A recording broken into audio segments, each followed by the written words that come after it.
আসসালামু আলাইকুম প্রিয় দর্শক, আপনারা স্ক্রিনে দেখতে পাচ্ছেন আমরা একটি দোকানে দুধ চা খাইতে আইছি।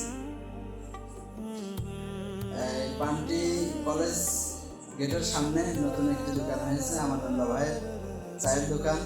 এখানে দুধ চা ডবল হিট দিয়ে তৈরি করা আছে, মালাই চা যাকে বলে। খুব কলেজের সামনে, পান্টি ডিগ্রি কলেজ এর সামনে দোকান, খাবেন খুব সুস্বাদু। একসময় পান্টি বাজারে আশরাফুল ভাই সেরা ছিল, এখন এই ছেলেটি নতুন দোকান করছে, ইনশাল্লাহ ভালো করার চেষ্টা করতেছে। চাগুলো খুবই সুস্বাদু আর ডবল হিট অবশ্যই দেয়।